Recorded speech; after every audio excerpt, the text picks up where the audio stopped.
Hey everyone, I am Chris Knight, and you are watching the Real Review 3000 here today with Movie Talk with Chris and Stig. But today we have a special guest, Miss Sarcastic Nerd. Miss, how are you doing today? I'm all right. I'm awake in the morning for once. I know it's early. I actually was on time. We had a little testing and stuff to do, but Stig even said I was on time today, and he was so surprised. I think last time we did this, Stig, I was all of about an hour and a half late, was I? Could be, yeah. Yeah. So hey, this is great. We're on time in a way, even though this is recorded. It's a plus to always be as close to on time as possible. So today we're gonna talk, as you can see on the screen, The Shining. We've got Halloween up this week on Thursday, and we got the new movie Doctor Sleep coming out fairly soon. So lots to talk about here, but we're going to talk primarily about the movie, a little bit about the documentary Room 237, and Steve told me, Miss, you are like the person to talk to for this particular movie. So why don't you tell us a little bit why you like this movie, some of your favorite parts? Why don't you start? Well, I don't know about being the person to talk to. I've tried to say this several times. Just because I absolutely adore this movie does not mean I am an expert on it. I watched the same documentary you did. We probably have the same amount of information to go to. I'm just a bit more passionate about it, maybe, is what he means. Hmm. But when I first watched The Shining, I think I was like 9 or 10 years old when I first watched it, and I did not like it when I first watched it. And I think that's the same reason most people didn't like it because they didn't get it at first. Um, my favorite scenes probably like the what's it called, the camera shots, the continuous shots that he did. I really enjoy those where he kind of, and it's going back and realizing that there's things he's showing you in those scenes Mm-hmm. and you don't notice it at first, is like it gets you really excited about the film. And I was thinking back about how when I first watched it and I didn't like it, how I wanted to watch it again at some point even though I didn't like it. And I think it really has to do with that, the subliminal stuff he puts in there that you don't really notice that you've noticed, that your Absolutely. brain has picked up. Yeah. Um, yeah. Told you she knew a lot about this stuff. Oh, I know that. I mean, one of the biggest things, and you don't necessarily notice this. I mean, once you watch that documentary, you're like, "Oh my gosh, that is crazy," because then you think about it, you're like, "Oh yes, I can see that." One of the things about those continuous shots, especially following Danny on the big wheel, is that there's a direct correlation to the path he's taking because he doesn't take the path you would think he takes. It goes round one way and then he cuts a different way in certain parts of it. And it's always kind of, you're like, why is he doing that? Because you notice right away it's not the same path. And so you got to watch those things in this movie because Kubrick was a master of just kind of tricking you into following what he was doing. And Mhm. in some of his movies, it was more to the point, and you're like automatically like, oh my gosh, I got that. But he loved to hide things in there, and sometimes it takes 3, 4, or more times to actually watch something and go get what he's trying to show you. So, Yeah, yeah, and I think there's a part of it where, I love Stephen King, mhm. but The Shining really for me has nothing to do with Stephen King's world. No, not really. I think it's a happenstance that this movie is a was written by Stephen King, partially. Uh, Kubrick wrote the script for this with I can't remember who the person was, but with another person, Mhm. and I think that Kubrick wrote the script to fit his style. He knew exactly what he wanted to write. So, Steve, you watched the movie again last night. I think we all watched either the documentary or the movie within the past couple days. Steve, what are some of your favorite scenes, and what do you think about this movie overall? You know, the stuff I always tend to remember the most is the intro. All the Mm, mountain shots and that ominous music. mm-hmm. That's what really stuck with me though, and the hotel itself. Mhm. Mm-hmm. Um, I've said this before that the setting is the most important character Yes. in fiction, Hmm. and the hotel certainly is developed as a character in itself. It is. Um, I think I can't remember. It might have been in room 237 where they bring up the fact that the layout of the hotel itself is completely impossible. When they Yeah. go through set, different parts of the set, and they're like, "This can't be here because of this," and it's really amazing some of the stuff they did. The Overlook hotel, the outside shots were done in Oregon at I can't remember the name of the hotel, but it's a hotel up there, and then the I believe it's the Stanley is the name of the hotel where it's I won't even say based off of. It's where Stephen King wrote the novel, and it's also known as a famous haunted hotel. But It's also where they shot the miniseries, I believe. I believe so, and I believe it's where the interior shots were designed from. Was that particular hotel because most of this was shot in L Street out in England, where tons of movies are made. Star Wars, the good Star Wars, I should say. So let's get into a little bit about what this movie is really about. Because Steve, you brought up the hotel, and I know a lot of people cling to the thought that the hotel is primarily what the movie is about. I think the hotel plays an important part, but I think it's more about Danny, the child, and the gift that he has. That is the shining, they say, which is I've always interpreted as a way of communicating with other people and things around them, which is things as in past, present visions, current entities such as ghosts and visions of things that other people can't see. That's what I've always thought of this movie, what it was about. What do you think, Miss? Is it about that or is it about something else? I don't think it's about Danny particularly. I think it has a lot. I think it was said in the documentary that there's multiple stories in Mm-hmm. this movie, multiple different stories being told, and through the interviews you find out that different people picked up different stories throughout it, their own stories, their own connections to the world, and they attached it to different experiences that they had. Some people thought it was about the genocide of the American Indians. They thought Mm-hmm. it was about the Holocaust. They thought it was about some of the thing. It was Stanley Kubrick telling his own story, his own personal story through these characters. There's multiple takeaways from this film, and I think Stanley was such a smart man, and I think he took this story, and I think he showed us human behavior, Mm-hmm. and I think he showed us the past.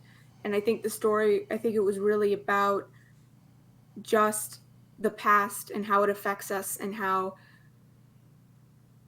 we sort of choose to remember it. And I think I picked that up from the documentary, really. But I really do think that that's the whole of it. It's not a specific story. It's just those multiple different things that humans have experienced in the past, and what we take from that and what we choose to remember, Yeah. if that makes sense. No, yeah, it does. Excellent point, because when it all comes down to it, Wendy seems to only remember the bad things Jack has done. Mm-hmm. Mm-hmm. Well, it's interesting, and I mean, I'll get into that here in just a second when we break this down a little more. Um, like I said, I totally agree with you, Miss. I see the movie in several forms. I see a lot of the things that are in that documentary. I do see after the fact. I'm like, oh my gosh. I looked at this movie primarily what it was about from a direct front, right in front of you type thing, which is I think more the way Stephen King wrote the book, which was about. And again, it's not about Danny. It's about the gift that he and others have, and when we get to Doctor Sleep, talking about it later, I think they're going to break into that a lot more, because this movie doesn't really focus so much on that gift. It just happens to be there, really. I have to agree with Miss though, because Yeah.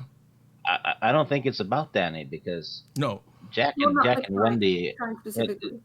yeah, Jack and Wendy also see the ghosts. Yeah. Well, in different ways, Eventually. though. Yeah. Yeah, Eventually, and eventually, and yeah. and that's something else I want to get into about this here in a second.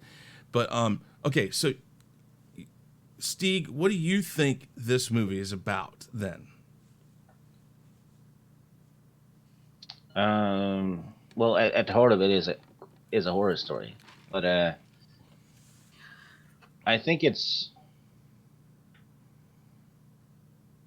the fall of man almost.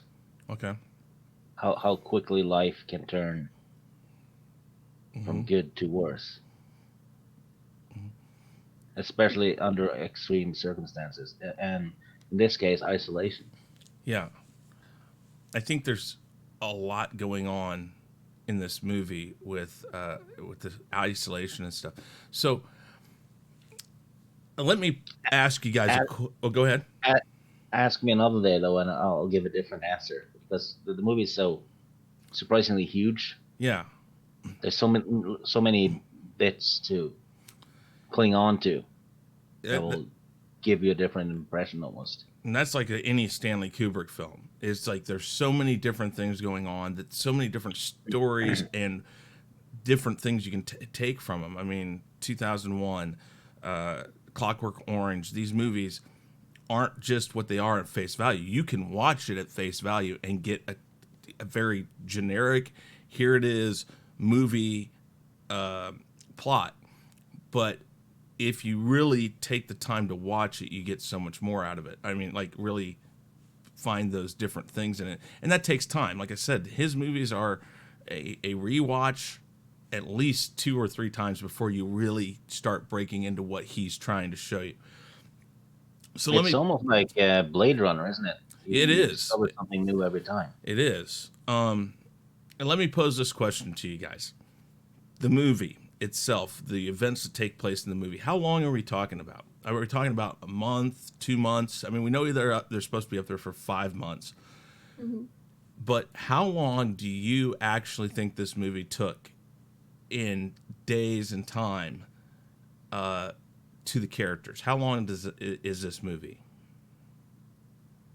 You mean for them and their Yes, in their the point world of that their we're point? watching, how long is it? It does say a month though at one point. Then it turns into Tuesday, Wednesday. Mm-hmm. He's very poignant on showing different things. He shows the interview, then he shows Friday closing day or something like that. I mean, he does set a standard for time here. But is he setting the standard of time for us, or is he setting a time standard for what's going on to the characters? That's what I'm saying. So how Well, they long do go you to think? winter, right? When towards the end of the film, it's winter. It's Well, still it's a storm. They close the hotel because it gets really bad up there. They're told about that. So I'm not certain that happens.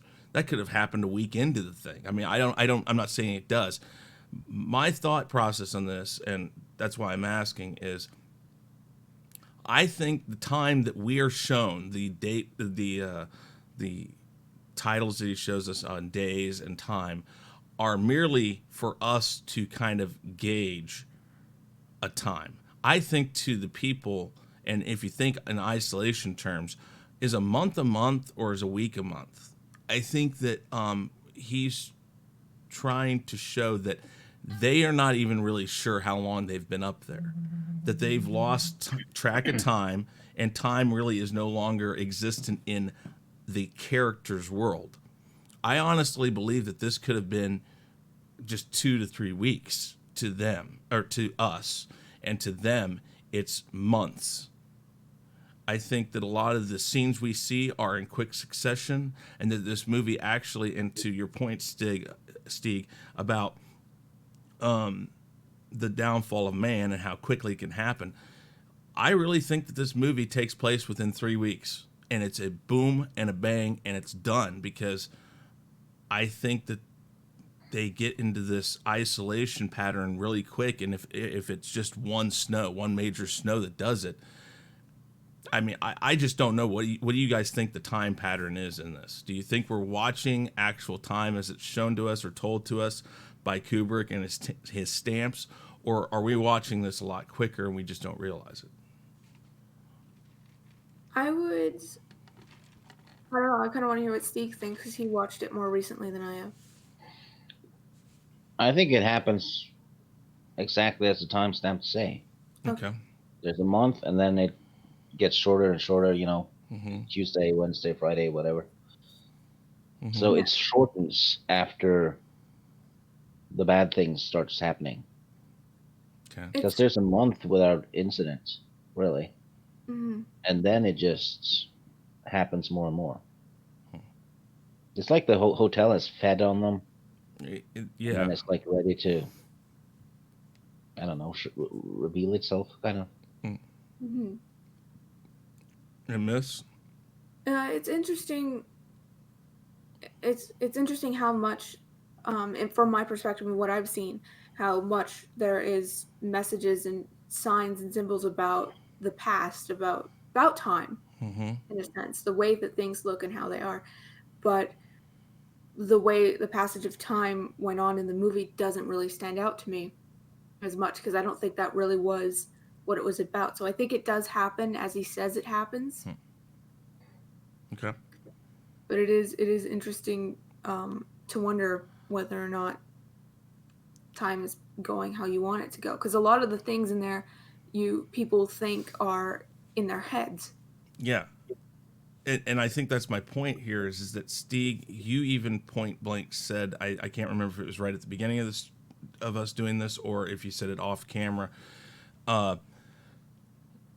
You said about reincarnation that the hotel is its own entity, and it brings back people who have been reincarnated who have already been there.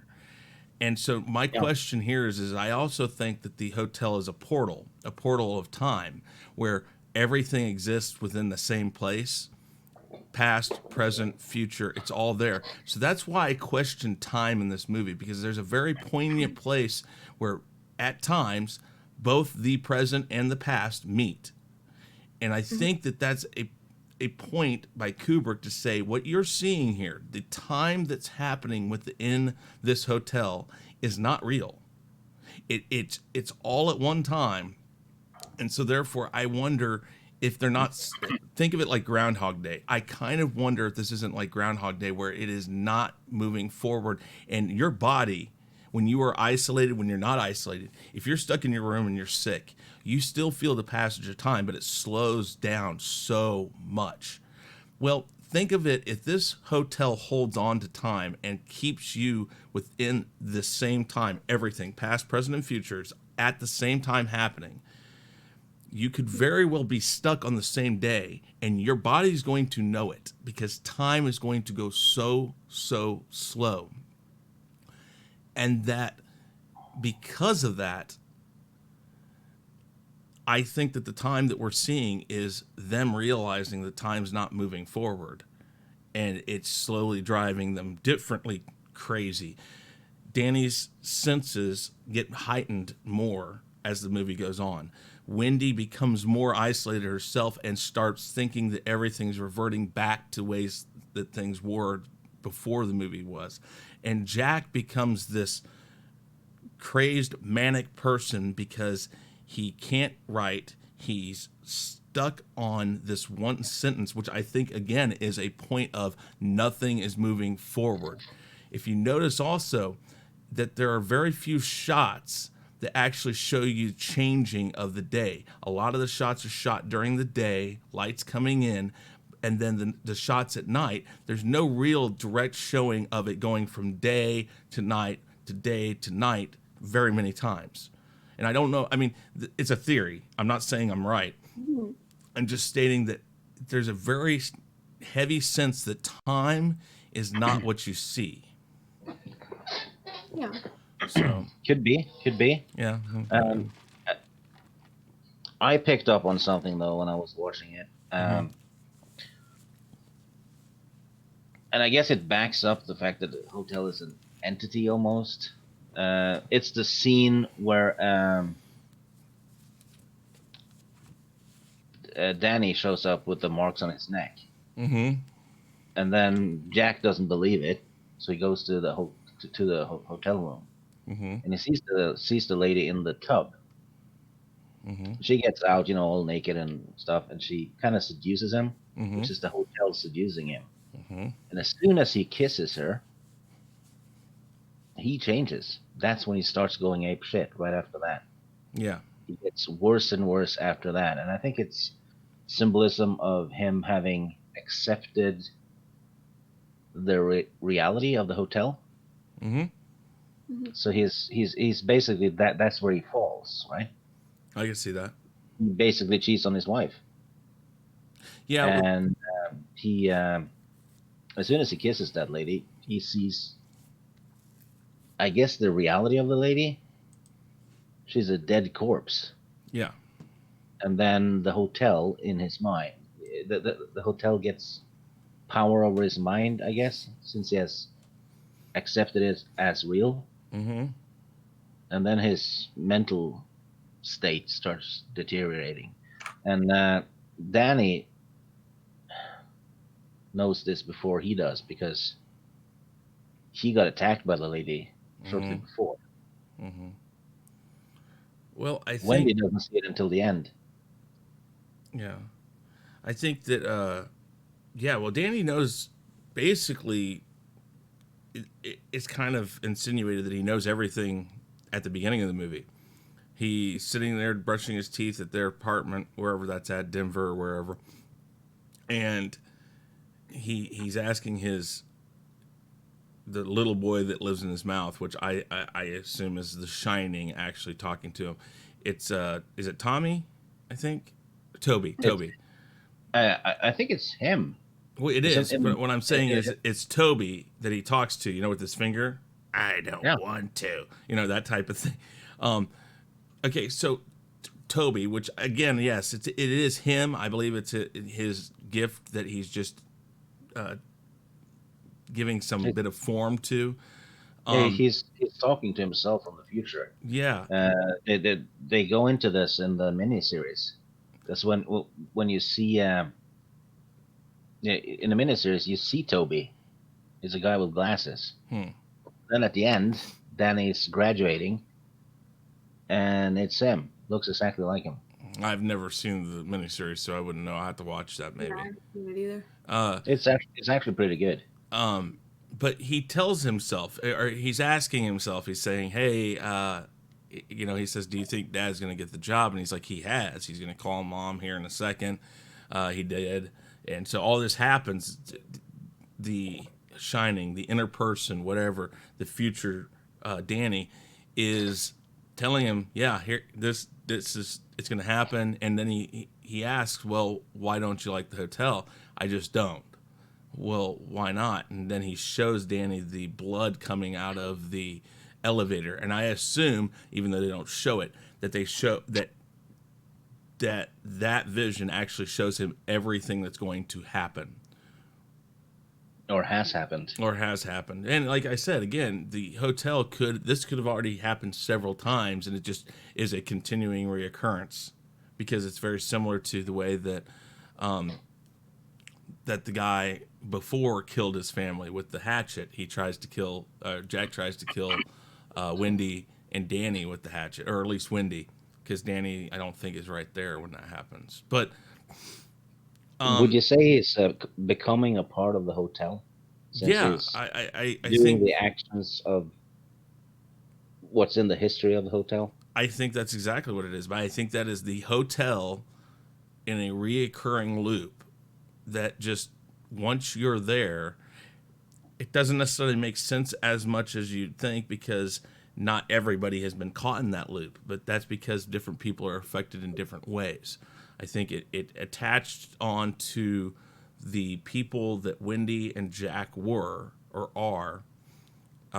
Jack's shortcomings as a man who has already cheated on his wife before with an ex-lover, who has hurt him or hurt her by beating her or hitting her at least once, as we know. He's kind of mean and cynical to Danny.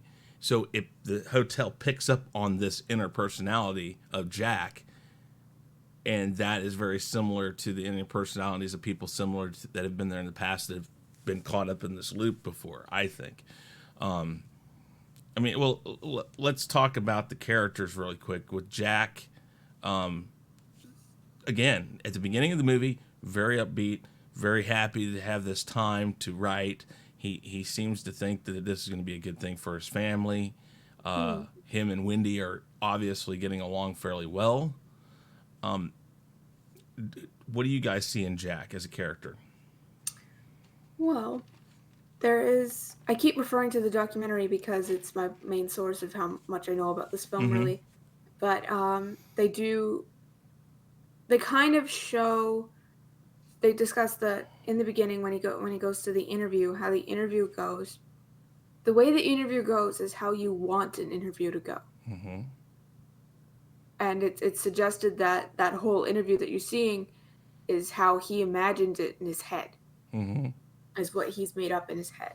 And I think that tells you a lot about him as a person, because he sees himself as this confident, smart, just working man who's just going to do this job and is likable. He sees himself as likable and as a decent person.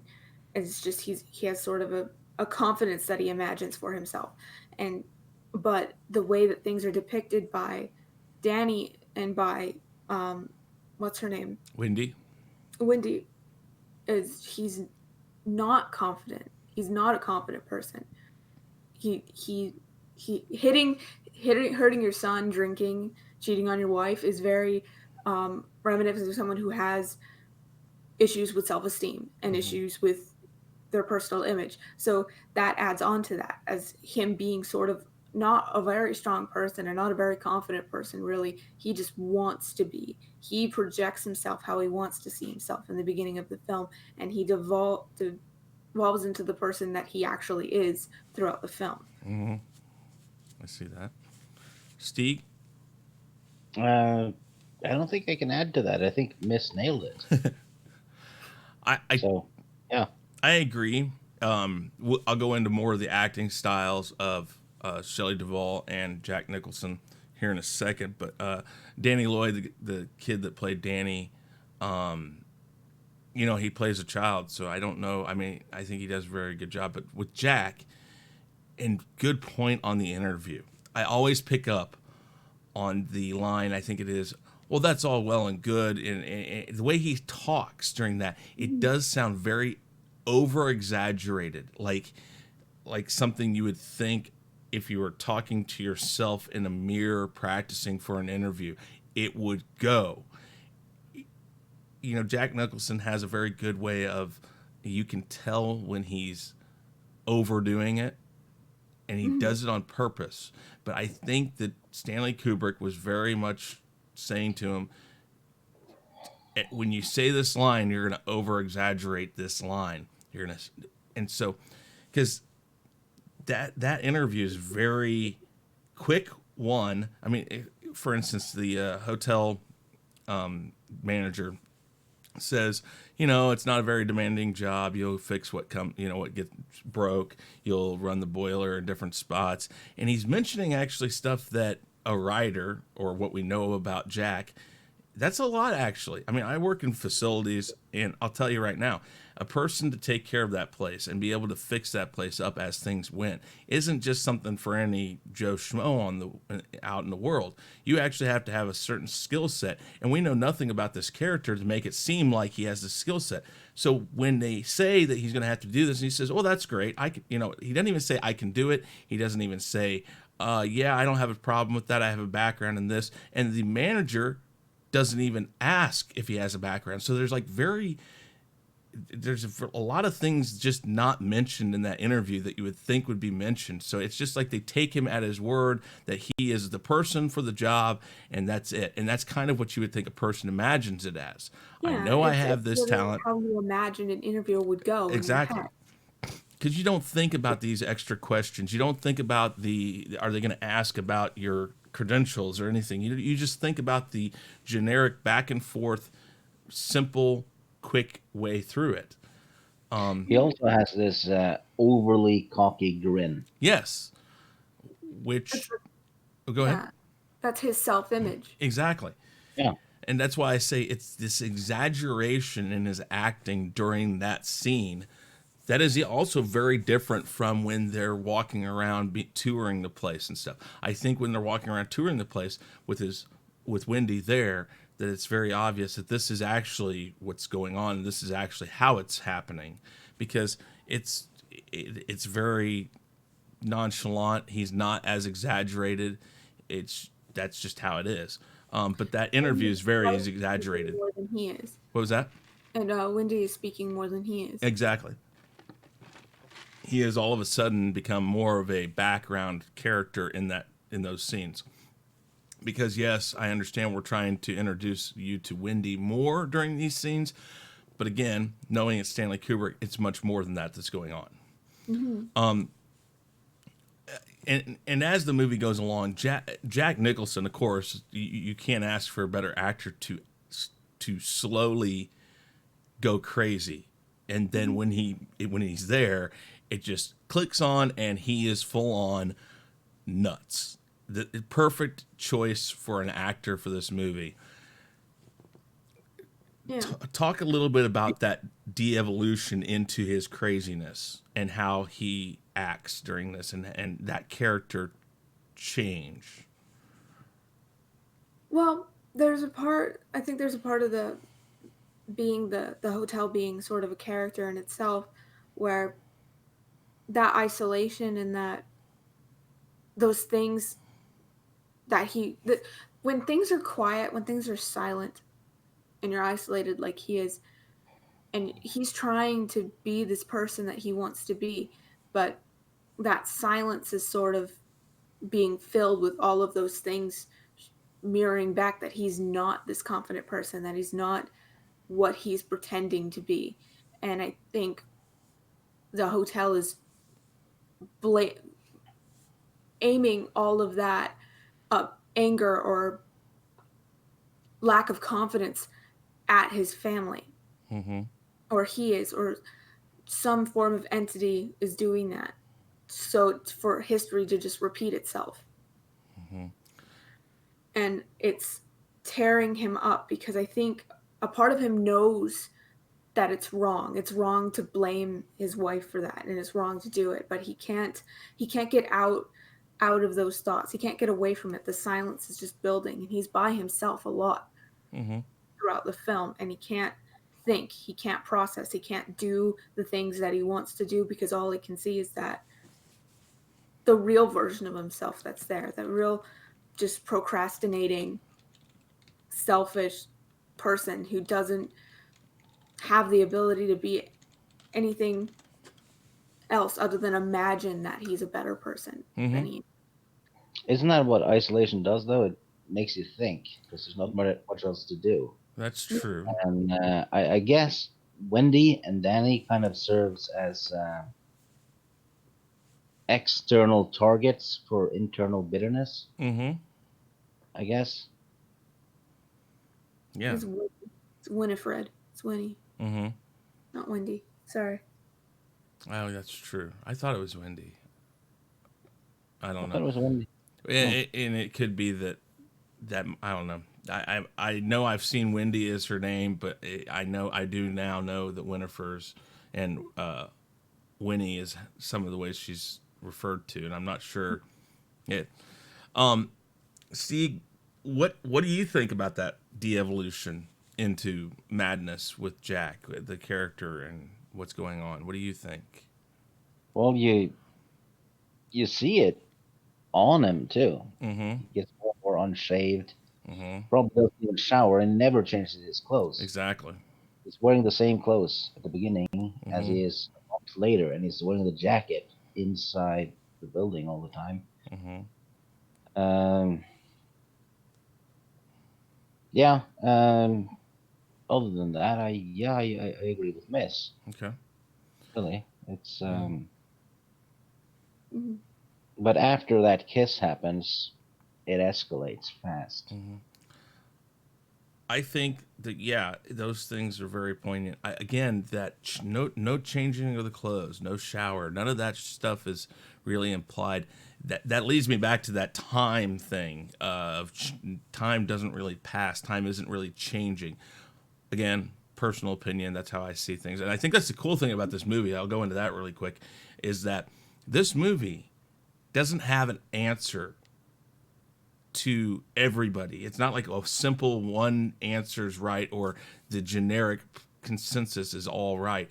It is very much individuals who see this movie and see it their way. And I think that Room 237, that documentary, is a perfect example of this movie. You get all these different actors and directors in that explaining different things they see, but of everything they say, all of it makes sense because yes, you can see all of it in this movie, and I think that shows how complex Stanley Kubrick makes his movies.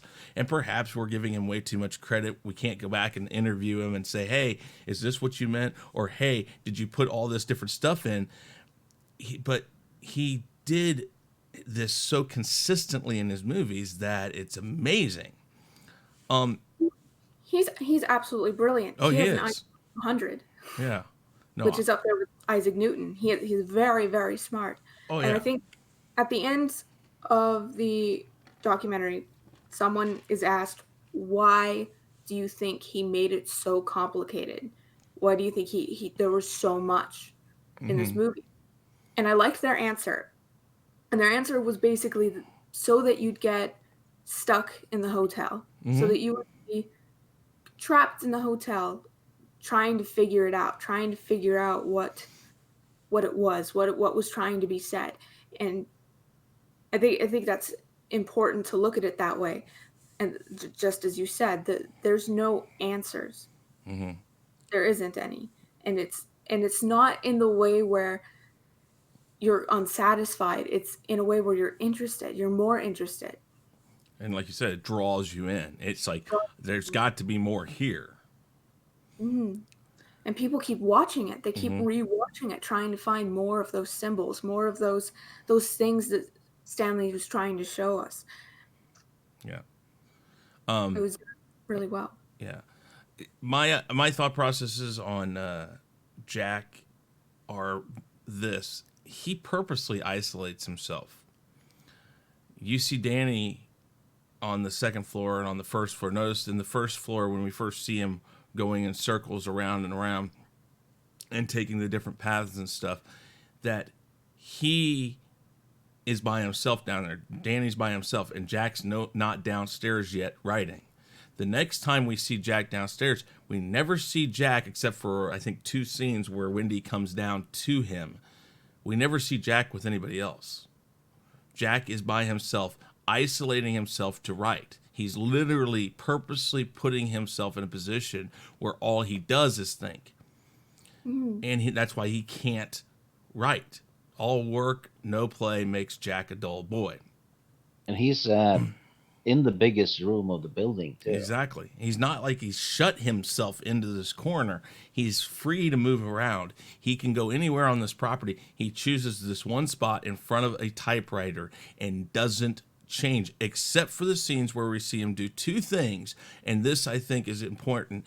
You mentioned one of them, Stig, where he goes, he sees the woman in the room, and he kisses her, which goes back and harkens to his cheating. And 2, when he's talking to the butler, he talks to him, but he drinks. These are 2 things that he has promised Wendy that he would no longer do. And he has now done it. And he reminds himself now that I have done the things I said I wasn't going to do. I am the same person. And this drives him to madness. Not to mention the fact that these visions that are starting to happen to him are driving him to realize or to think to himself that he's not the problem, it's the people around him. They are condescending, they don't like him, they don't listen to him, all this stuff, which goes back to what Miss said about confidence, the inner confidence that he thinks he has and that he wants to project. He's being told by the butler that it isn't there, that they don't respect him and all this. And the only way to show that he is this confident person, to just show that he is in charge of himself, is to kill them. That's I literally have what. I have a question for both of you though. Mhm. Do you think Jack is a narcissist? Because he has this inflated view of himself, as we see in the interview scenes, and he can't deal with criticism at all, I which is classic narcissistic traits. I think so. Yeah. I think, yeah. I mean, I think he's very narcissistic. He's borderline psychopathic. I mean, It would have been harder to convince him to kill his family if he wasn't. yeah, because he's feeding into everything that this vision or these Yeah, moments because are telling him. everything the hotel is throwing at him is stuff that's already in him. Yes, but I think that's part of the visions thing. I think that the hotel shows you what you want to see. Danny sees the children, the twins, constantly, and they're hearkening him to find out what happened. They're showing him the other side of it. This is what's going to happen if you don't do something, or if you aren't prepared for it. This is what's going to happen. It's very amazing that the movie has these three people and they're stuck in this hotel together. They're a family, yet we rarely see scenes with all three of them, and we rarely see scenes with them either in groups or anything. It's primarily individual scenes with the individual characters showing us more about the individual than He the group. he even justifies harming Danny Yes. when he talks to the bartender. Mm-hmm. That was a very, very interesting scene. It was the way it was filmed is how he sat down and he went like that, and then he looked at the camera, Mm-hmm. and how chilling that was. Mm-hmm. And it was even before he completely lost his mind, but there was that thread there, that thread left of sanity there, and it was almost terrifying how he looked straight at the camera at you and went, "Hi," like. Yep. You know, it's also actually this adds to what you guys were saying about the interview, because in the hotel scene, sorry, in the bar scene, the hotel is just the bartender is just giving him alcohol because he's such a great guy. Yep. He deserves it. The boss said it should be so, right? Yep. So that's probably could be just in his mind, really. Well, if you think of it as just a vision, he could It's be just giving himself credit he hasn't earned. Yeah, well, not just that, but if you think of it as just a vision, this is all in his head, what's going on during that scene.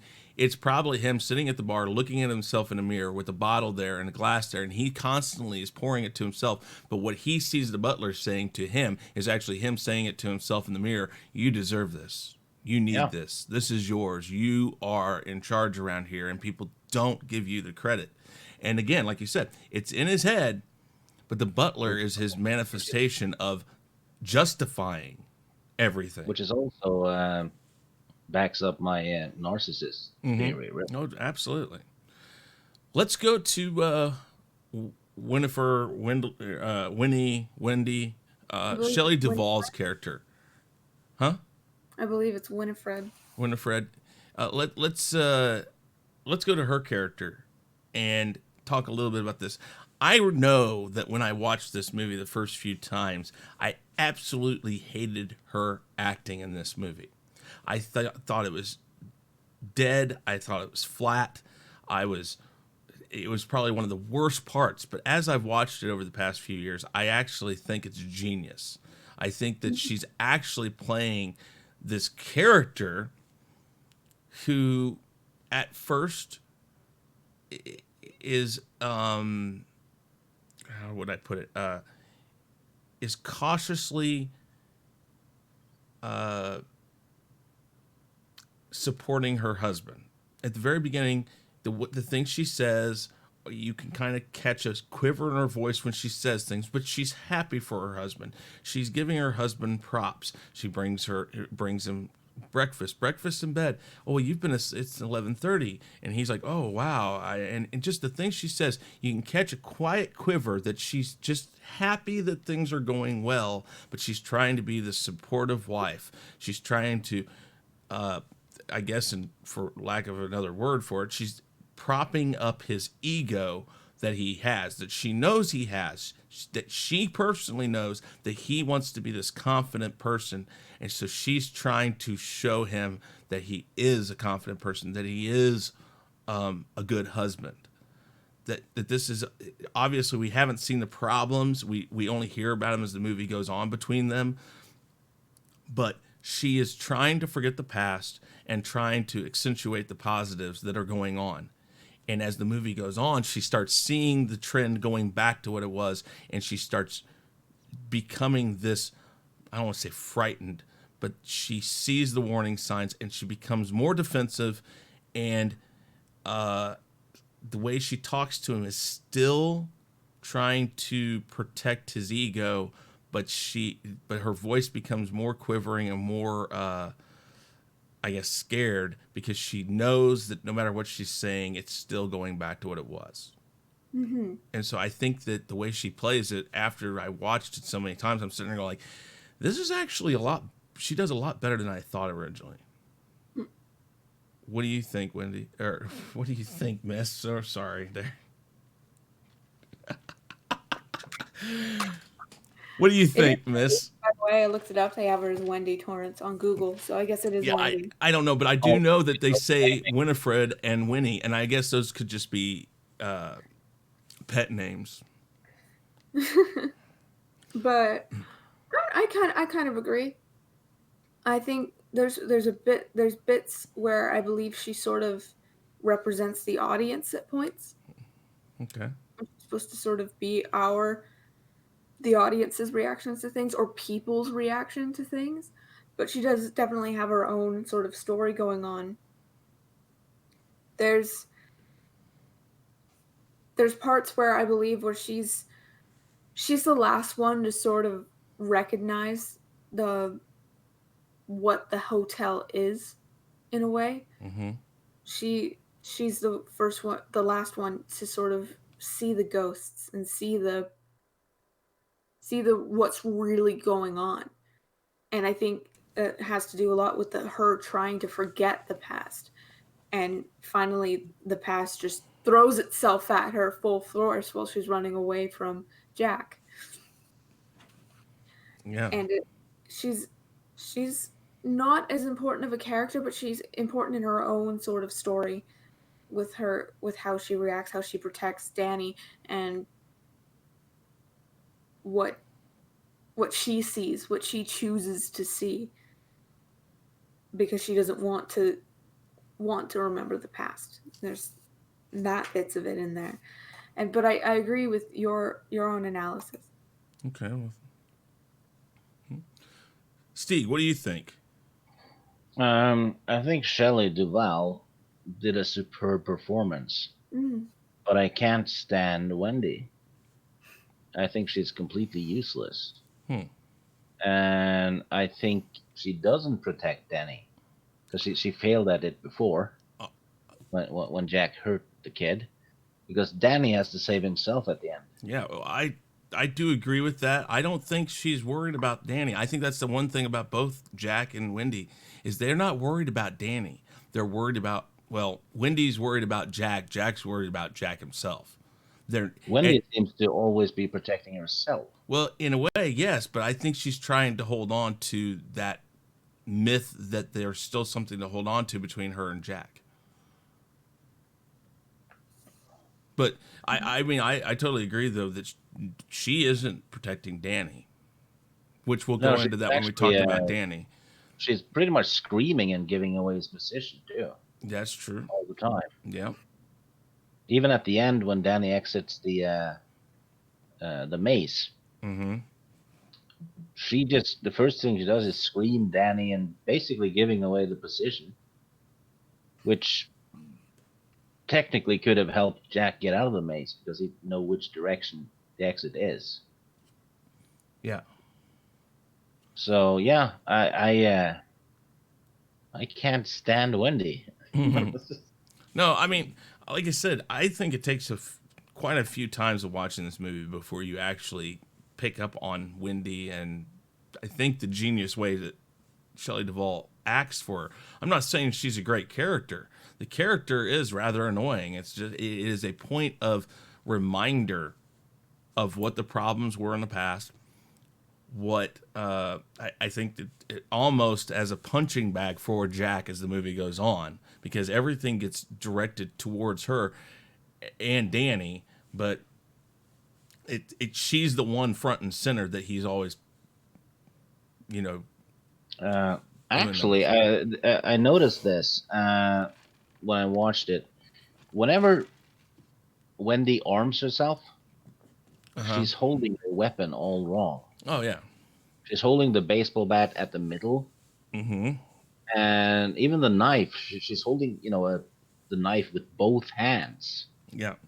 That'll make it do less damage because you don't get the unless you're stabbing straight forward, right?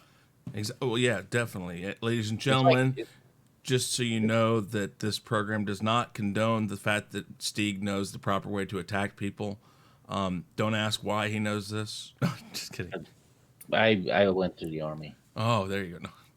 Okay, you're absolutely right. She doesn't. She either doesn't understand or doesn't care so much about that. How can you not understand a baseball bat, though? I mean, Miss. Yeah. Go ahead. Well, I think in a way she didn't want to hurt him. She wanted him to get away from her. She wasn't holding it to attack him. She was holding it to protect herself and to get him to stop coming towards her. She didn't want to hurt him. Yeah. In those situations, and with the knife, the way she was holding it, she still didn't want to hurt him, and I think that's part of her holding on to that semblance of whatever was left of her relationship with him. Yeah.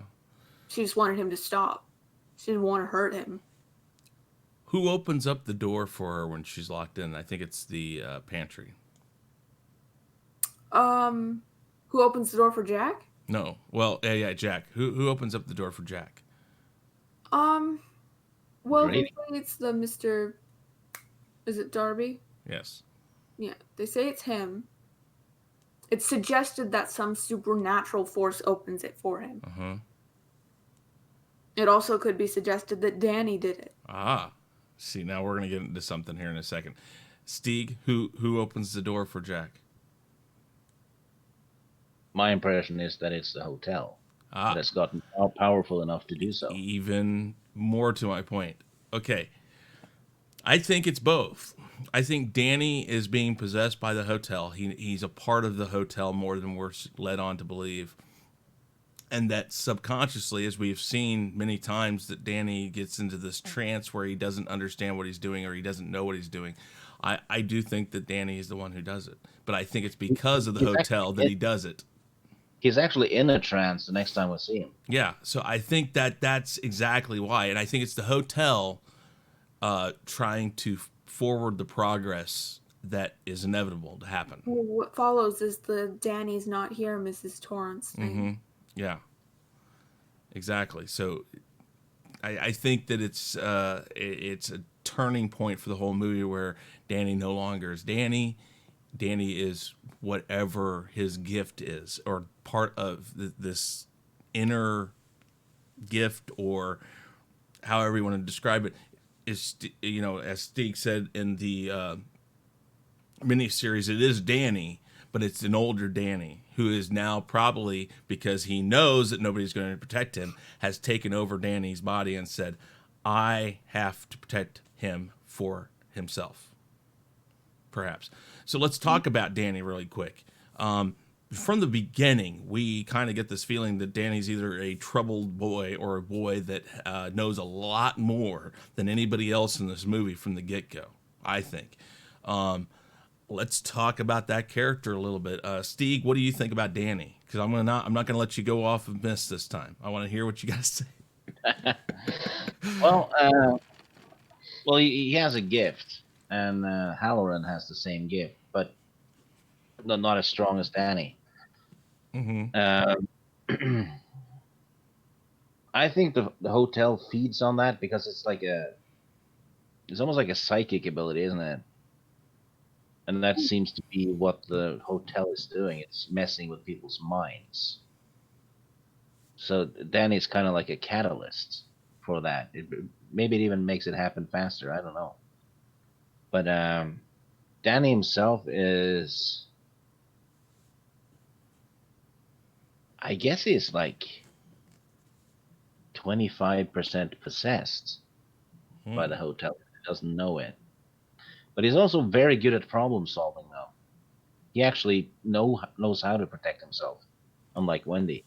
Because that thing he does in the maze is very clever. Mm-hmm. Well, he covers his tracks, and he understands it, and it gives you the idea that he's actually gone out there a lot more than we're ever shown. I think we're only shown one scene with him and his mom in there, and they're kind of talking about how confusing it is. Yet you get this idea that maybe he took his big wheel out there, or he was out there, or either a former self of him has already been there, or maybe we'll see in the new movie that his future self knew it. I mean, there's a lot of different ways it could go. What was he that? actually runs right to the center of it, Yes. and then goes back. So he's actually laying a trap. Mm-hmm. And that's a very clever thing for a kid to do. I don't know how old he is, 10 years old, something. Yeah. No. So he leads Jack out there and basically lays a trap, and a very good trap as well. Mm-hmm. So, Indeed. arguably the smartest character in the movie. I think that very much too. And Miss, what do you think of Danny's character?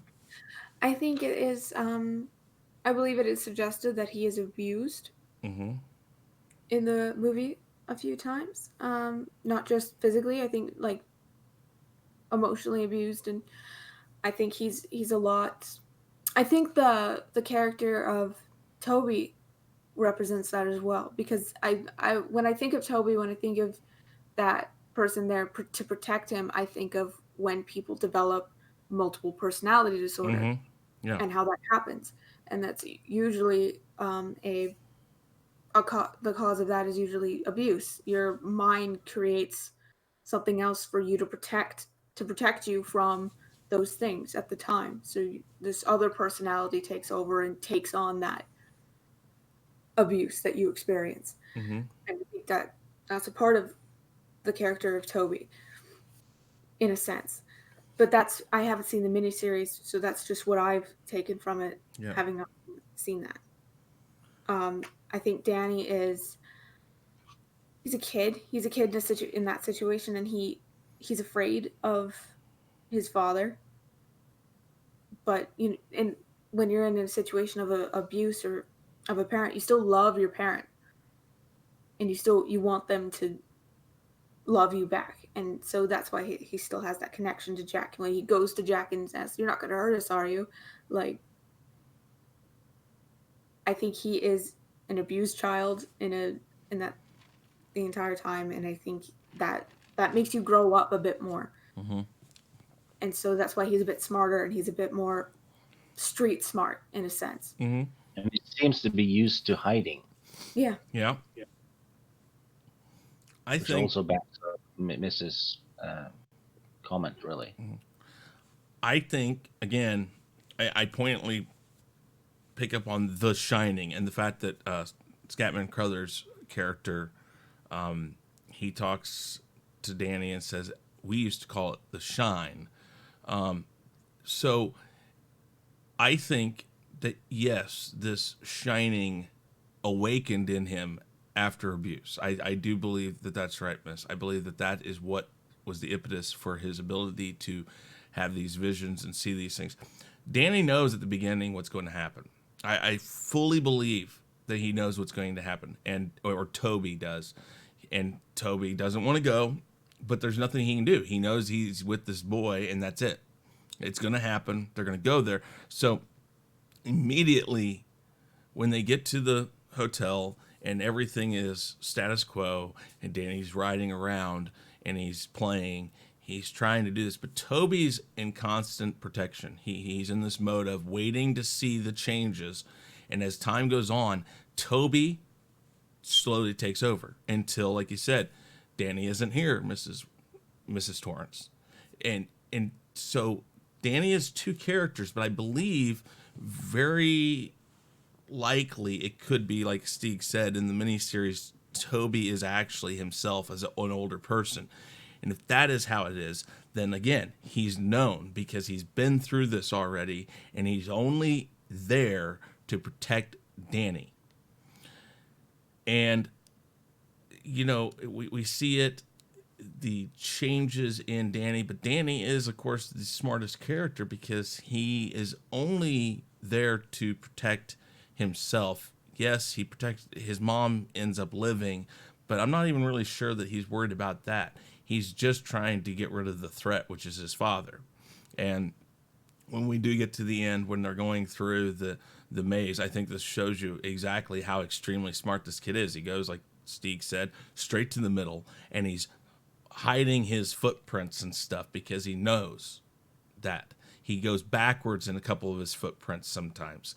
A kid doesn't think of these things. I tell my sons when they were younger and they do things, I says, you don't think of the things we think of as adults. When you take something from a plate that was, laid out for your brother, and then your brother tells me, hey, why didn't I get this? And I'd be like, well, I put it on the plate. Well, there's only one person you go to. There's the other kid, because the adults in the house aren't going to do it. There's a certain thought process an adult has that a child doesn't.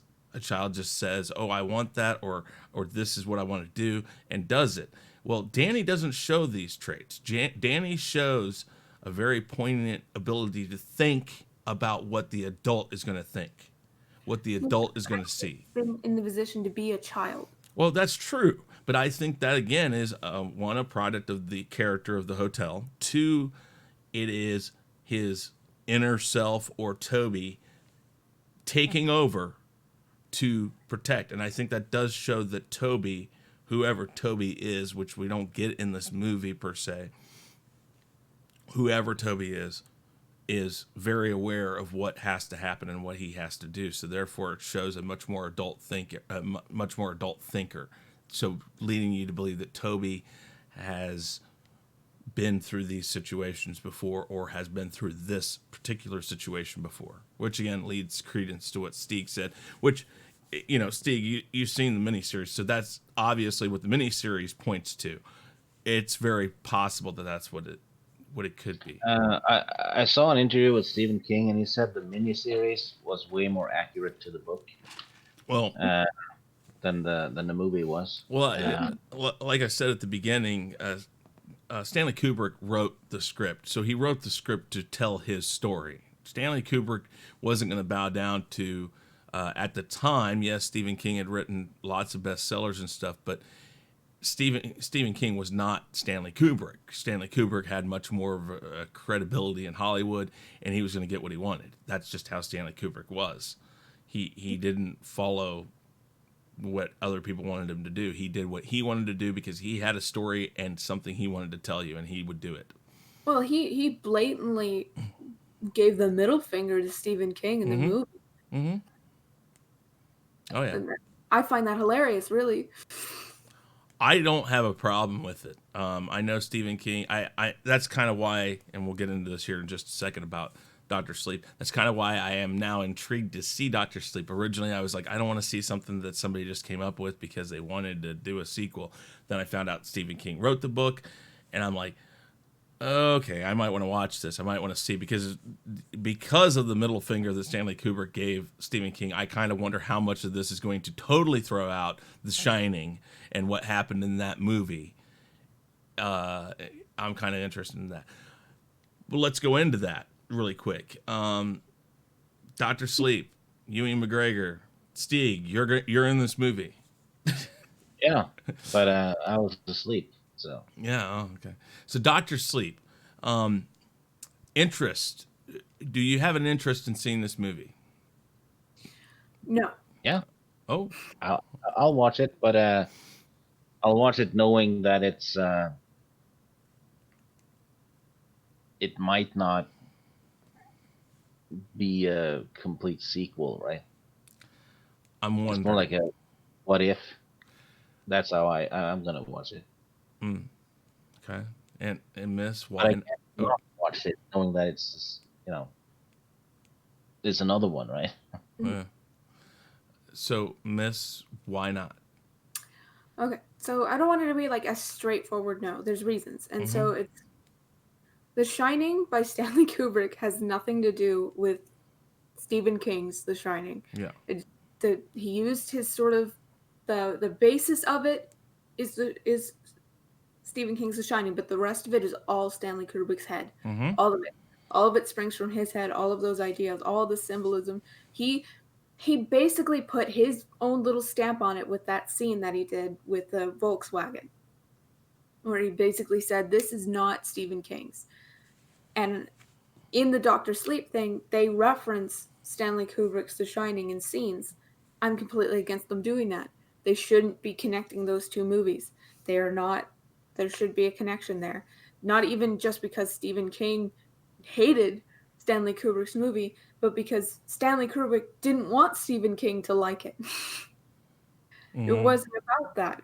It wasn't. They're not the same thing. They shouldn't be connected at all.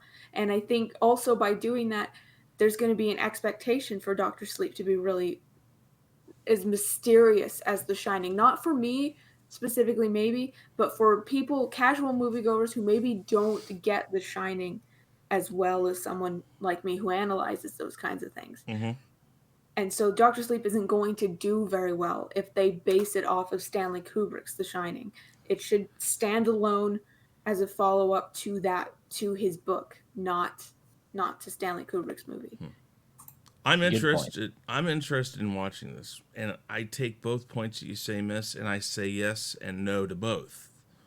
I think it needs to follow Stanley Kubrick's movie, but the problem with that is it's Stanley Kubrick's movie. I don't know of a director right now that can do that. I think Stanley Kubrick's daughter, I don't know her name, I think it's his daughter, has ties into Hollywood and does like producing or something. I'd have to look it up and I can't do that right now. But I don't know anybody that can direct like him. So that's my only problem. And I think it can follow and tip its hat to themes that were in the movie. I think But he'll downplay what he did. I am afraid of that. The problem with following the book is how much the book tries to uh, kick back at some of the things the movie did. I think it has to be a fine line of honoring the movie, following themes of the movie, yet following more of a story that Stephen King wrote. I think it has to be like a mix of all of that, and I don't think it's going to live up to that. I mean, I love Ewan McGregor. I think he'll probably act in this very good or very well, but my worry for this is it's just going to epically fail because it tries to do too much. Because it's too hard to do what I would ask a sequel to either the book or the movie to do. I really don't. I'm morbidly curious about this movie. That's why I'll go see it. It's much like the Knives Out movie. I am morbidly curious to see how that works out, even though we all know what we think of Mr. Roundhead. Mm-hmm. But yeah, I want to see it, but I I just was don't know. curious. I was initially curious about it, but then I saw another trailer with clips from Stanley Kubrick's The Shining, and I went, "No." I have to look at all the trailers out there. I've only seen like the one, which is right now in theaters. And actually, even when I've seen it, I don't pay tons of attention to it, so I don't know how much of it has the clips in there. I know that the one scene that's the exact same as the opening for The Shining is in it. I know that they showed the overlook again from the outside, so they went back to Oregon, as far as I know, to shoot those scenes. I'll be interested. Part of me wants to see Jack Nicholson in this movie again, which I know he won't personally be in, but I kind of wonder if they'll try to throw in the computer generated stuff, the CGI, which I don't know. I mean, I see a lot of positives that this movie could turn out to be, but I just don't think it's going to do that because of what you said. It's asking a lot for a sequel when you're going to obviously be doing this on a book. Then I kind of question how much Stephen King's going to purposely go against The Shining, the movie, just to make up for what Stanley Kubrick did to his book, because so many people think that this movie is about that book. As typically happens, anybody who's just watched Harry Potter and never read the books, they're not going to understand half the stuff that's really going on, because those books are so much more in depth. The book for The Shining is so different from the movie, so there's that problem. So people going into this might be thinking, oh, it's a sequel to The Shining, the movie, but they might get a sequel to The Shining, the book. Yeah. And they're not going to understand that, so they're going to come away and go like, well, this is crap. So, I distinctly remember myself being very skeptical about the Blade Runner sequel, though. But well, that's true. that one ended up very well, in my opinion. Difference, I believe. I think there's really a difference. Yeah, could There's be. a completely different situation going on with that, and Well, it is and it isn't, because Blade Runner very much did the same thing to do Android's Dream of Electric Sheep that The Shining, the movie, did to The Shining, the book. They basically took the pieces they wanted from it and then made their movie. They didn't follow it. And Philip K. Dick was not happy with the movie per se. He didn't like the movie. He talked bad about the movie, except for certain parts where he said, well, they got this right and they got this right, but they totally glossed over. Because the movie Blade Runner is about androids, and androids are specifically said to be built and made by a corporation. In the book, android was just a term for a person who had lost all sense of humanity. It wasn't something that was built. It was just you were no longer a person who was, empathetic or had emotions. You had lost all of that. That's what that was. So they totally wrote past what the book was really about. And therefore, the sequel was loosely based off the beginnings of the book that Philip K. Dick began. And it was then, of course, expanded on to follow the movie. So, I mean, it harkens some similarities to this. But the difference is that Stephen King's still alive and wrote the book fully. And, but no, I think that this movie is under a lot of pressure to fulfill a lot of different things that I'm not sure if it can, because I don't think it's being handled the same way that the Blade Runner and Blade Runner 2049 was handled. Because you got to remember, Stig, Ridley Scott was still involved in the Blade Runner sequel. Stanley Kubrick's dead. If Stanley Kubrick was just the producer of this film, I might have said, okay, there's a possibility that this movie is going to be good. Or if he was still alive and directed it, maybe then. But I think to say even then, even if Stanley Kubrick was doing it himself, I'd still be a bit skeptic about him doing a sequel. he wouldn't have. He just didn't like sequels. He didn't do the sequel to 2001, which, again, you see the difference. And I think that's the problem, is we're going to see this difference. 2001, and I think it was 2010 was the sequel. There's a very different way that the movie is shot. One was shot in the 60s and shot with a lot of great care at symbolism and stuff. The other one was just shot like a movie. It was a go watch this movie, and people, I think, were tricked into the thought that they were going to go see a sequel that expanded on what they saw in the first one, and they really didn't get that. I mean, I don't think it's a horrid movie, but I don't think it's the movie that people wanted. But that, again, is because Stanley Kubrick didn't do it. Stanley Kubrick, does, as far as I know, never would have and never did do a sequel to anything he ever did. So I guess maybe. Well, I haven't seen the trailer. All I know about the new movie is that it's happening. yeah, And Ewan McGregor is in it. That's all I know. maybe you should do a reaction, Stig, on your channel. You know, the channel with the ducks. Yeah, I can ask the ducks, can I? I would love to see that. Show the trailer, do your own reaction, then go and interview the ducks. So what do you think? Yeah. Okay, guys, let's wrap this up. You know, I think we had a great talk. I love doing these with you, Stig. And Miss, excellent. I'm so glad Stig suggested bringing you on. This is great. I appreciate it very much.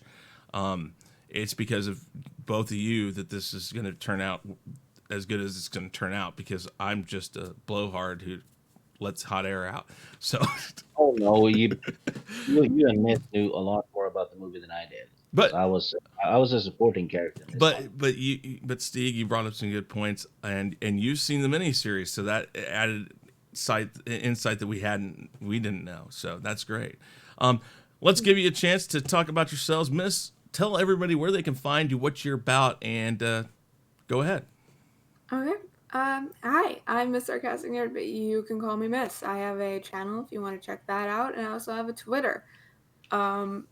Right now I'm just doing spooky things for Halloween. I have a when you uploading this? It's going to be tonight, I'm pretty sure. Right. Yeah. I have a stream coming up, a Halloween stream. We're going to be watching Evil Dead 2 and the original Halloween, October 31st at 8 p.m. Central Standard Time. Yes. All right. And Stig, go ahead and tell everybody about you and where they can find you and what you are all about. Well, I'm up in Norway, so if you're walking towards the east, just turn left all sudden like, and you'll be in the right direction. Cool. Other than that, I'm not a YouTuber.